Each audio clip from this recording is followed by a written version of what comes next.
Jalel n'aurait jamais imaginé revoir un jour des enfants jouer sur cette place du centre-ville de Derna.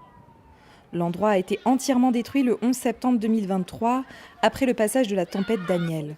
Jalel est l'un des survivants. Une équipe va rester sur le terrain et une autre doit sortir. On se dépêche. Le terrain et ses gradins ont été entièrement construits sur les décombres. Cette place a été entièrement détruite par le flux de l'eau. Tous les bâtiments ont été rasés. Maintenant, grâce à Dieu et grâce aux autorités et au fonds de reconstruction de Derna, regardez comment tout est revenu à la vie. Regardez comme les gens sont heureux et sont revenus à la vie. La résilience de la population aide Jalel à aller de l'avant. Comme beaucoup, il est encore hanté par la violence des inondations. La moitié du volume de pluie qui tombe en une année s'est déversé en une seule journée sur Derna. Les 2 barrages en amont de la ville ont cédé, déversant 39 millions de mètres cubes d'eau sur l'agglomération. 4 557 personnes sont mortes et plus de 5 000 ont disparu. La vague était semblable à celle d'un tsunami, se souvient Jalel. Quand l'eau est arrivée chez moi, c'était la panique. Je ne savais pas s'il fallait que je nage ou si je devais monter sur le toit. Avec mon frère, on s'est accroché à ce mur-là. Mais l'eau n'arrêtait pas de monter. Je ne savais si j'allais survivre.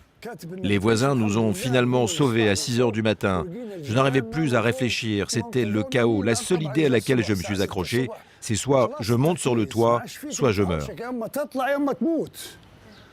Il a reçu une aide financière du fonds de reconstruction de Derna, une enveloppe estimée à 1,9 milliard d'euros, gérée par l'ingénieur Belgassem Haftar, fils du maréchal Haftar, qui règne sur l'Est libyen.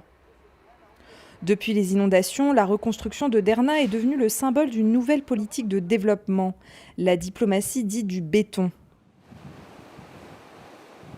155 projets de construction sont actuellement en cours dans la ville, de jour comme de nuit. Une remise à neuf qui évacue certains problèmes, car la catastrophe de Derna aurait pu être en partie évitée, selon l'ONG Amnesty International. Dans un rapport publié en mars, elle dénonce le manque de prévention et la mauvaise gestion des inondations par les autorités militaires et politiques. Aux enquêtes sur la responsabilité dans ces inondations, les autorités préfèrent une reconstruction à vitesse grand V, sans publication d'appel d'offres. Si le processus manque de transparence, il suscite beaucoup d'attentes au sein de la population. Au moins 13 000 victimes des inondations ont reçu une compensation financière, mais près de 7 000 familles attendent surtout de nouveaux logements, comme cette femme dont la maison a été détruite par les inondations. Elle habite avec ses 5 enfants chez sa mère. On nous a donné un appartement. Ce document que vous voyez m'a été donné par le fonds de reconstruction. Il prouve que je devrais recevoir un logement dans 10 mois. Nous avons déjà dépensé notre aide financière pour les soins hospitaliers de ma mère et la réparation d'une partie de sa maison.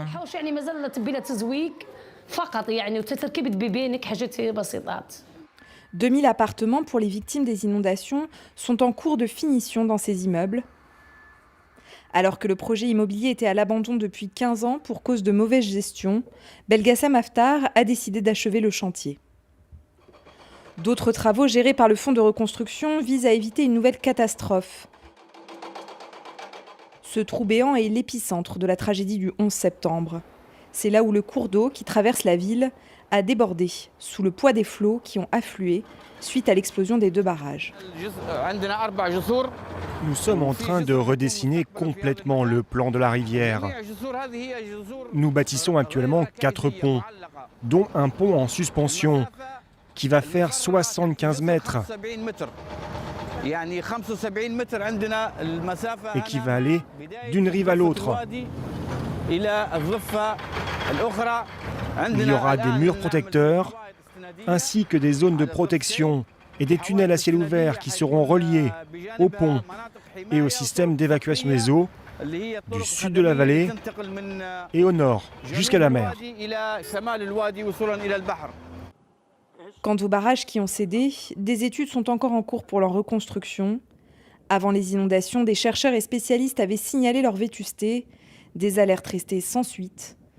Après la tempête dévastatrice, plusieurs responsables locaux ont été accusés de négligence. Mais derrière les travaux et le béton, le traumatisme psychologique est encore bien présent. Selon l'UNICEF, les enfants ont été les principales victimes de la tempête qui a touché Derna, mais aussi d'autres villes aux alentours. Cette association tente de leur offrir un soutien moral.